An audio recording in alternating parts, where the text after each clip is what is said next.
Good morning, good afternoon student. आज हम next जो क्वेश्चन है उसको डिस्कस करेंगे। इस जो आपका चैप्टर है ये वाला, इसमें सारे क्वेश्चन इंपॉर्टेंट है। चाहे आप अनसोल्व तो सारे के सारे करने ही हैं, कुछ जो सॉल्व क्वेश्चन आए हुए हैं एग्जाम में उनको भी आप लोग करोगे, क्योंकि एक क्वेश्चन और एक थ्योरम आती है यहाँ से। क्वेश्चन क्या है देखो, बुक में से बता देती हूँ। सिद्ध कीजिए कि गाउसी पूर्णांकों का समुच्चय जे को गाउसी जो सेट बोला जाता है, ये क्या होता है, इसमें कॉम्प्लेक्स नंबर आते हैं जहाँ पे एम और एन किसको बिलोंग करते हैं, इंटीजर को बिलोंग करते हैं। तो ये समिश्री संख्याओं के यौगिक और गुणन क्रियाओं के सापेक्ष एक वलय है। क्या यह पूर्णांक की प्रांत है? पूर्णांक की प्रांत है तो क्या ये क्षेत्र है, ये शो करना है हमें। तो पहले तो ये जो सेट लिया है हमने कॉम्प्लेक्स नंबर्स का, जहाँ पे एम और एन क्या है, इंटीजर हैं, इसको हमें क्या बताना है, एक वलय बताना है। और किसके, ये जो कॉम्प्लेक्स नंबर के एडिशन और उनके मल्टीप्लिकेशन के रेस्पेक्ट में, यानी एडिशन और मल्टीप्लिकेशन क्या है, इसमें बाइनरी ऑपरेशन होंगे यदि ये वलय है तो सबसे पहले आपने क्या लिया, गाउसियन इंटीजर जो सेट लिया, जे हमने सेट लिया m plus iota n type के एलिमेंट्स का। अब इस सेट में देखेंगे जे क्या है हमारा, प्लस और डॉट के रेस्पेक्ट में वलय बनाता है क्या। तो वलय बनाने के लिए क्या है, प्लस और डॉट इसमें क्या होने चाहिए, बाइनरी ऑपरेशन, द्वितीय संक्रिया होनी चाहिए। तो द्वितीय संक्रिया के लिए क्या करेंगे, प्लस को देखेंगे तो दो एलिमेंट लेंगे, जे के दो एलिमेंट लिए हमने। इसमें कैसे एलिमेंट है, कॉम्प्लेक्स नंबर से, तो m1 प्लस आइटा n1 जे का लिया, m2 प्लस आइटा n2 जे का एक एलिमेंट लिया, ठीक है। जहां पे हमने बता दिया m1 m2 n1 n2 integer है। अब देखते हैं कि इनको जोड़ेंगे, जब प्लस है पहला ऑपरेशन, जोड़ेंगे तो जो रिजल्टिंग एलिमेंट आएगा क्या वो भी एक कॉम्प्लेक्स नंबर ऐसा ही आएगा जहां m और n इंटीजर होंगे। तो हमने ऐड किया तो रियल पार्ट को रियल में ऐड कर दिया, कॉम्प्लेक्स को कॉम्प्लेक्स में। दो इंटीजर को जोड़ते हैं तो वापस हमें एक इंटीजर ही मिलता है, ठीक है। तो ये इंटीजर और इसकी फॉर्म कैसी है, m प्लस आइटा n की। तो इसका मतलब ये किसको बिलोंग कर गया, j का एलिमेंट हो गया। तो क्लोजर प्रॉपर्टी आपकी होल्ड हो गई, ठीक है। तो क्लोजर प्रॉपर्टी होल्ड हो गई, इसका मतलब प्लस क्या है, आपकी द्वितीय संक्रिया है j में। अब मल्टीप्लिकेशन का और देखते हैं, दो एलिमेंट को मल्टीप्लाई करेंगे। हमने दो एलिमेंट लिए, मल्टीप्लाई किया, तो मल्टीप्लाई करने के बाद में रियल पार्ट और इमेजिनरी पार्ट को अलग अलग कर दिया, ठीक है। अब देखो m1 m2 यदि इंटीजर हैं तो उनका गुणा भी क्या आएगा, एक इंटीजर आएगा। n1 n2 भी एक इंटीजर आएगा। दोनों को सब्ट्रैक्ट करेंगे हम तो भी क्या आएगा, इंटीजर आएगा। क्यों, आप इंटीजर्स लेके देख लो, चार इंटीजर लो, 1 2 3 4, ठीक है। एक को 2 से गुणा किया 2 है, और 3 को 4 से 12, ठीक है। अब 2 में से 12 सब्ट्रैक्ट किया तो क्या आएगा, माइनस का 10, वो भी एक इंटीजर है, ठीक है। पी अपॉन क्यू की फॉर्म में नहीं आएंगे।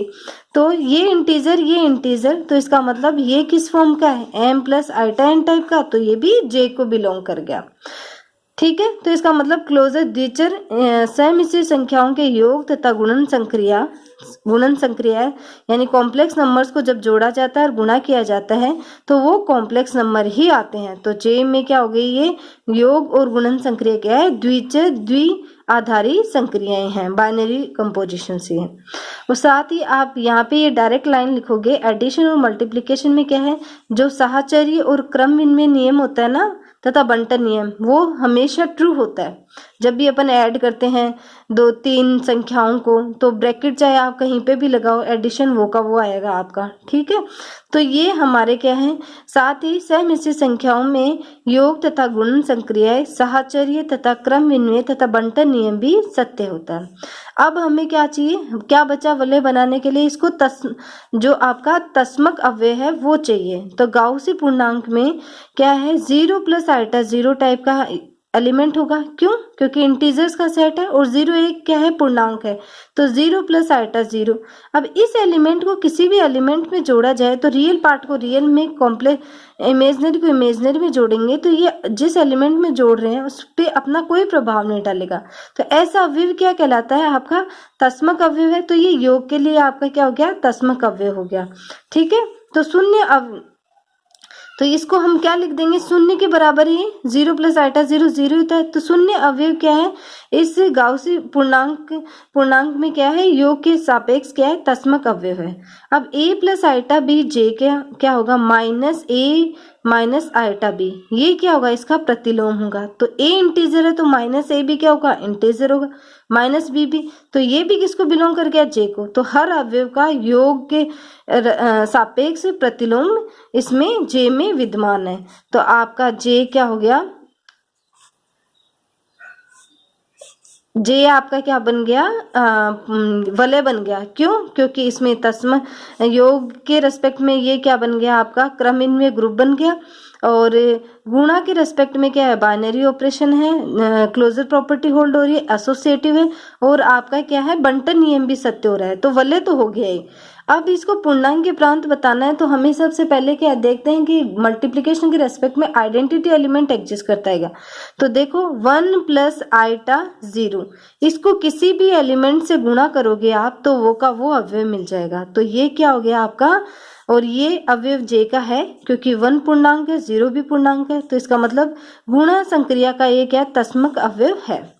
अब इसका मतलब j प्लस आइटा डॉट क्या हो गया आपका, क्रम इनमें तस्मक वलय हो गया। ठीक है, कम्यूटेटिव रिंग विथ यूनिटी हो गया। अब नेक्स्ट चीज इंटीग्रल डोमेन के लिए, तो कोई भी क्रम इनमें तस्मक वलय है वो इंटीग्रल पूर्णांक के प्रांत कब बनता है, जब वो क्या हो, शून्य रहित हो, यानी कोई भी दो नॉन जीरो एलिमेंट्स का प्रोडक्ट जीरो नहीं आना चाहिए। तो हमें पता है कि कोई भी दो अशून्य समिश्र संख्याएं लेते हैं तो उनका गुणनफल कभी भी शून्य नहीं आता। शून्य तभी आएगा जब उनमें से क्या है, कोई ना कोई शून्य हो। इसीलिए समिश्र संख्याओं का समुच्चय क्या होता है, शून्य भाजक रहित होता है, उसमें शून्य भाजक नहीं होता। और जे क्या है, कॉम्प्लेक्स समिश्र संख्याओं का समुच्चय सी का ही क्या है, उपसमुच्चय। तो इसमें भी इसके ही एलिमेंट आएंगे। तो इसमें भी क्या है, कोई भी दो अशून्य अवयवों का गुणनफल क्या है, शून्य नहीं आएगा। तो जे हमारा क्या बन गया, पूर्णांक के प्रांत बन गया। ठीक है, अब पूर्णांक के प्रांत तो बन गया, अब फील्ड और देखना है। तो फील्ड में क्या होता है कि हर अशून्य अवयव का जो गुणात्मक प्रतिलोम विद्यमान होना चाहिए। तो हम गुणात्मक प्रतिलोम देखेंगे कि हर अशून्य अवयव का विद्यमान है क्या। तो हमने एक अशून्य अवयव ले लिया, ठीक है, जो क्या है, अब इसका प्रतिलोम मानना हमने x प्लस आइटा वाई है। अब ये अवयव देखेंगे कि ये j का है या नहीं। तो इन दोनों को गुणा करेंगे तो हमारे पास में क्या आएगा, मल्टीप्लिकेशन के रेस्पेक्ट में जो आइडेंटिटी एलिमेंट है वो आएगा। ठीक है, गुणा कर लिया हमने, रियल पार्ट को रियल पार्ट से कंपेयर करवा दिया और इमेजनरी पार्ट को इमेजनरी, ये चीज आ गई हमारे। यहाँ से हम a और b के x और y की वैल्यू निकालेंगे। तो x और y की वैल्यू निकाली हमने, तो हमारे पास में x क्या आ गया, x आया a upon a square plus b square, y है minus b upon a square plus b square, a भी इंटीजर b भी इंटीजर। ठीक है, अब गुणात्मक j के प्रत्येक अवयव के गुणात्मक प्रतिलोम तो है, पर क्या ये j में है क्या, ये देखना है। तो j में है तो a की जगह यदि हम 2 लें, b की जगह 3 लें, तो a plus iota b 2 plus 3 iota का प्रतिलोम क्या होगा, 2/13 प्लस आइटा माइनस 3/13। पर क्या ये पूर्णांक है क्या, नहीं है। क्यों, क्योंकि ये तो रेशनल नंबर है। तो इसका मतलब ये क्या है, z को बिलोंग नहीं कर रहा, ये z को बिलोंग नहीं कर रहा। तो ऐसा अवयव क्या है जो पूर्णांक नहीं है, जिसके ये m और n, तो वो j को बिलोंग नहीं करेगा। तो ये क्या है, प्रतिलोम है, गुणात्मक प्रतिलोम j के अवयव नहीं होंगे। ठीक है, अवयव नहीं है तो क्या हो गया कि पूर्णांक जो गुणात्मक प्रतिलोम है वो विद्यमान नहीं है, तो j प्लस आइटा क्षेत्र नहीं है। ठीक है, अब नेक्स्ट जो करेंगे वो क्या है, सिद्ध कीजिए कि m प्लस n रूट 2 जहां m और n पूर्णांक हो आकार की वास्तविक संख्याओं का समुच्चय, ऐसे संख्याओं का समुच्चय। ठीक है, संख्याओं का समुच्चय संख्याओं के योग व गुणन के लिए वलय है। क्या यह क्षेत्र है क्या, पहले तो क्या है, ऐसा सेट बनाना है हमने। R हमने सेट बना लिया जिसमें m plus n root 2 real numbers का ही सेट हो गया, ये इंटीजर। तो इसमें क्या हो जाएगा, इरेशनल नंबर्स का सेट हो जाएगा। तो इरेशनल नंबर रियल में ही आते हैं। तो ये क्या रियल नंबर्स का सेट है। इसको एडिशन और मल्टीप्लिकेशन के रेस्पेक्ट में हमें पहले बताना है कि क्या ये रिंग है क्या, और रिंग है तो क्या ये क्षेत्र भी है क्या, फील्ड है क्या। तो पहले रिंग बताने के लिए हम बताएंगे कि प्लस और मल्टीप्लाई क्या बाइनरी ऑपरेशन तो हैंगे इसमें। तो उसी तरीके से हमने दो अवयव लिए, m1 + n1√2 और m2 + n2√2।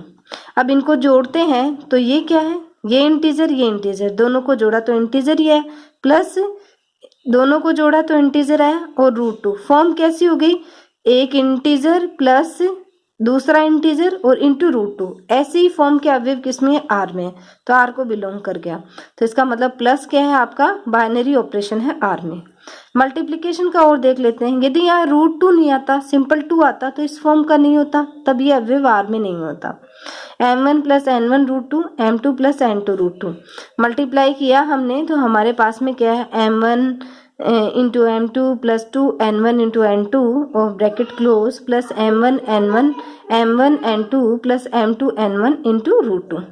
ये इंटीजर है, ये इंटीजर है, क्यों, कोई किन्हीं भी दो इंटीजर्स को गुणा करते हैं, पूर्णांकों को गुणा करते हैं तो एक पूर्णांक ही आता है, और दो भी क्या है, पूर्णांक है, तो उसको किसी भी पूर्णांक से गुणा करोगे पूर्णांक मिलेगा। और इधर √2 है, तो फॉर्म कैसी होगी, आर के अवयव की जैसे, तो आर को बिलोंग कर गया। तो आर में योग तथा गुणन के लिए, आर क्या है, योग तथा गुणन के लिए समवर्त है, यानी क्लोज है। अब आर का प्रत्येक अवयव क्या है, वास्तविक संख्या है। तो वास्तविक संख्याओं को जोड़ा जाए या उनका जोड़ और गुणन संक्रिया के लिए जो वास्तविक संख्याएं होती हैं वो साहचर्य नियम को और आपके जो क्रम विन्वय नियम होता है, और एक और है आपका बंटन का नियम, वो इसमें क्या होते हैं, ट्रू होते हैं। तो इनको आप करना चाहो तो इनको प्रूव भी कर सकते हो, वरना जैसे पिछले वाले एग्जाम्पल में हमने लाइन लिखी थी, आप यहाँ पे वो लाइन लिख सकते हो। अब हम आइडेंटिटी एलिमेंट देखेंगे। तो 0 + 0 आइटा 0 + 0 √2 इसका आर का अवयव होगा, क्यों, क्योंकि 0 इंटीजर है। इस जो एलिमेंट को किसी भी एलिमेंट में जोड़ो, देखो वो का वो अवयव मिल रहा है हमें, m + n√2 ही आएगा। इसका मतलब ये क्या है, इस अवयव पे अपना कोई प्रभाव नहीं डाल रहा, तो ये योग संक्रिया के लिए क्या है, तस्मक अवयव हो गया। अब हर एलिमेंट का एडिटिव इनवर्स देखेंगे तो m + n√2 को क्या है, -m - n√2 क्या हो जाएगा, 0 आ रहा है। तो ये क्या हो गया, इसका एडिटिव इनवर्स हो गया। m इंटीजर है, n इंटीजर है, तो -m और -n भी इंटीजर हुए। तो r के प्रत्येक अवयव का क्या है, योग संक्रिया के लिए प्रतिलोम भी विद्यमान है। अब वास्तविक संख्याओं के समुच्चय में गुणन तथा योग संक्रिया के लिए बंटन यहाँ पे लिख दिया इसने, आप वहां लिख सकते हो। अब हम जो मल्टीप्लिकेशन है गुणा के रेस्पेक्ट में देखेंगे तस्मक अवयव विद्यमान है या नहीं है। तो 1 प्लस, देखो गुणा में अधिकतर क्या होता है, आइडेंटिटी एलिमेंट क्या होता है, 1 होता है। तो हम 1 कैसे बना सकते हैं इसको, 1 + 0 √2 अवयव तो हो ही गया, बराबर 1 के ही आ रहा है, तो ये किसको बिलोंग कर जाएगा, आर को। ठीक है, आर को कर गया आपके पास में, और इसको इस फॉर्म में लिखा भी जा सकता है। ठीक है, गुणा करोगे तो m + n√2 ही आएगा। तो इसका मतलब ये क्या है, गुणा संक्रिया का इकाई अवयव है, अर्थात आर क्या है, क्रम इनमें तस्मिक वल्य है। अब इसको क्षेत्र बनाने के लिए क्या जरूरी है कि हर अशून्य अवयव का गुणात्मक प्रतिलोम आर में ही विद्यमान होना चाहिए। तो हम देखते हैं, प्रतिलोम देखते हैं, 1/, देखो गुणात्मक है m + n√2 है, इसको किससे गुणा किया रहे हैं कि 1 आ जाए, तो इसी से ही क्या है, इसके रिवर्स से गुणा कर देंगे तो ये क्या आ जाएगा, 1 आ जाएगा। यानी ये क्या हो गया, m + n√2 का गुणात्मक प्रतिलोम हो गया। पर ये बराबर किसके है भाई, तो हमने क्या किया, m - n√2 से ऊपर नीचे गुणा कर दिया, तो ये किस फॉर्म का आ गया, m/m² - 2n² -n/m² - 2n² form तो वही आ गई जैसे आर के अवयव है, पर क्या ये पूर्णांक है, ये पूर्णांक है, इनको देखना पड़ेगा। तो पूर्णांक देखने के लिए क्या है, अब देखो यहाँ लिखा है ये जो अवयव है आर में कब विद्यमान होगा, जब ये पूर्णांक होगा, ये पूर्णांक होगा। पर जब हम कोई भी, आप एग्जांपल के लिए कोई भी वैल्यू ले लो, m = 3, m = 5 और n = 3, और भी कोई वैल्यू ले सकते हो आप।